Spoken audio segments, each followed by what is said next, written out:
This is a public service announcement that COVID fatigue is real, okay? It's real, and I want to help you with it if you feel that you're actually experiencing it. No, I'm not talking about if you've had COVID and you have fatigue.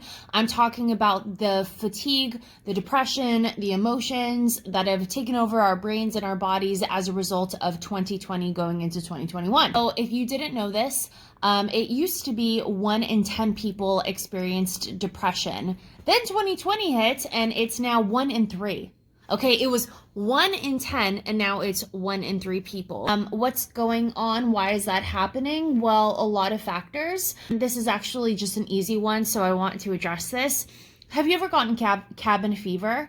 I'm now on the East Coast and it snows, and I think I understand cabin fever a little bit more as I'm literally like laying on the floor looking out the window so I can see the outside. Cabin fever is a real phenomenon. It's been scientifically tracked, and people experience a sense of hopelessness and drudgery because it's like the same thing every single day, and you just need to mix up your schedule. So if you're one of the things that you might be experiencing with COVID fatigue, maybe some depression as a result of COVID. Now, this is obviously not something that's going to cure depression if you're really experiencing it, but I just started taking this, and it's called E3 Renew Me Total Body Blend, and it's a support and balance for the body. It's by E3 Live. I'm just going to show you guys this.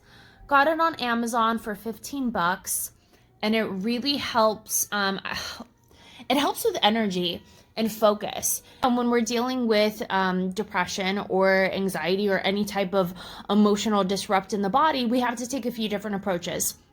So from a physical perspective, that's my approach. That's one of my approaches. Actually, if you guys know me, I sleep until like 9 o'clock. 9 o'clock. This morning I was up at 6:30 and I only took one of these yesterday morning. So that was shocking. That is very outside my norm. And I think this actually is helping me with energy, and let me know if it helps you or if you guys struggle with that, with focus and energy. I'm also studying right now, so I definitely could use this stuff. Posted information about when you have trauma in the body, and trauma can be leftover emotions. So one of the things that you can do from a physical standpoint is to literally like move your body. Now, my exercise, even though I have an exercise bike right behind me, is usually walking. So that gets a little bit tough with, the snow days. I like to just kind of move my body around. Listen, I'm not trying to lose weight. I'm not trying to be a fitness model anytime soon. So I literally just shake out my body because that's a biological response that helps to release trauma and emotions from the body. Okay, so have you ever seen someone when they're scared, or like a little chihuahua and it's like shaking? That's a biological response to release trauma, to release those emotions.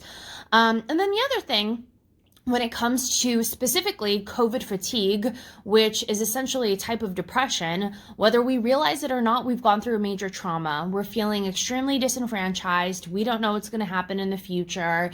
It's overwhelming. It's super overwhelming, and I want to help you all with this, okay?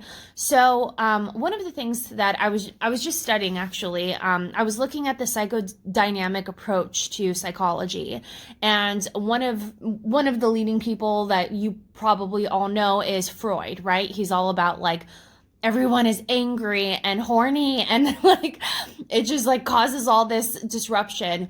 But that's very specific to his time period. You know, if Freud was alive now, he might not talk about aggression and sex, but what he was really talking about, what psychodynamic approach really talks about, is we have these urges, okay? We have these innate urges, and we're in prison. We're in this like societal prison. So we have these needs, and society, whether that's our family or all of society, is not meeting them. So at the time that Freud was alive, the needs that weren't getting met were sexual and aggression. They were no-nos of that time period.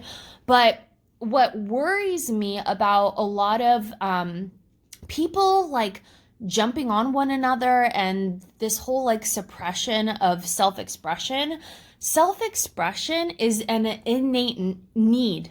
We all were born with an innate need, and a biological need and a right. We have a spiritual right to express ourselves. Now, some things are appropriate, some things aren't. Sometimes we need to vent. I mean, really vent. And I've encouraged so many people to take up journaling, but I have Gemini moon. I don't know if you guys know what that means, but like, I like to talk. So I do well with journaling, but I do better being able to vent out my emotions and to talk it through with someone. So what do? I'm going to make some suggestions. If you have a support group or a group of people that you really love, and you can reach out to them, great. Reach out to them, ask them how they're doing, and say, I really need to vent. And if you're experiencing, especially if you're experiencing COVID fatigue, because during the time of Freud, these women, especially who had these sexual needs that weren't being met, they started developing like their hands, they couldn't move.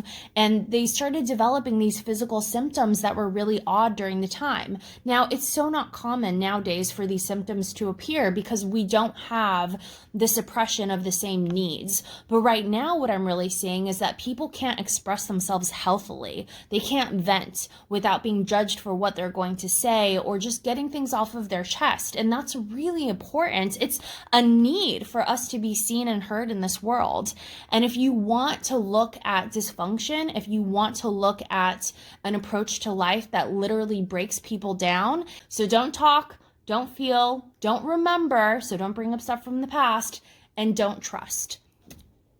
And that's what we have a lot of in our world today. And I really need us, not like all of us, to step up and to break that process, okay? This is, again, public service announcement. So call up one of your friends who you can trust, who you can just vent to, and unload.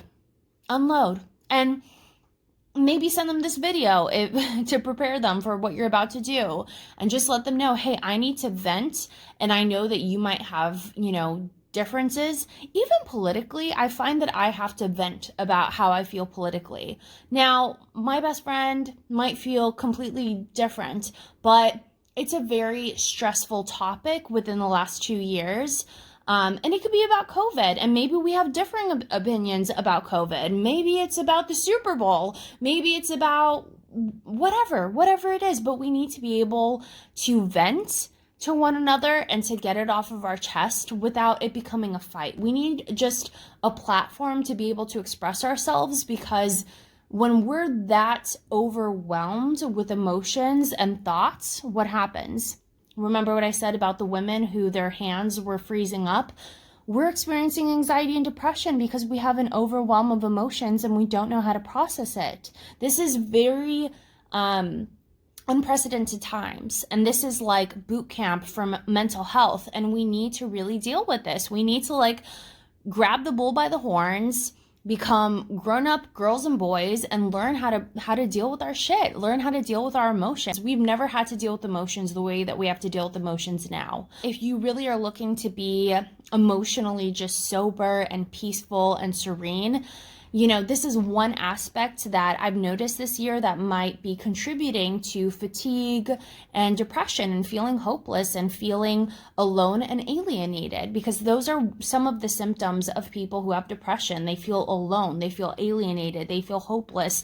We never want it to get to the point where they feel like a burden and they feel so wrong and so alienated from the rest of the people around them that they don't see a purpose in living. So I really want to prevent that by supporting one another and, really giving each other that space to vent, no matter what it is.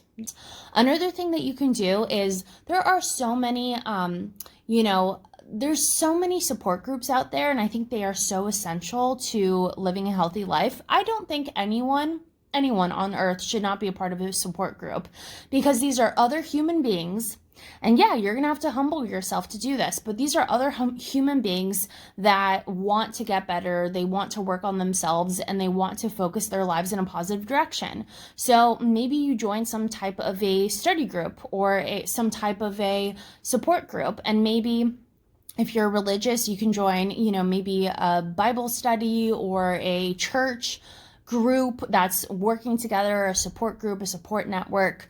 But I think it's really important to meet with other people, even if it's on Zoom. That's what I do. I meet with my girls. I've got my tribe of ladies working on ourselves, and we read materials. Like, one of the things that we're focusing on right now is IFS, which is Internal Family Systems. And I'm so excited for us to read this book and then process it together and work on it together.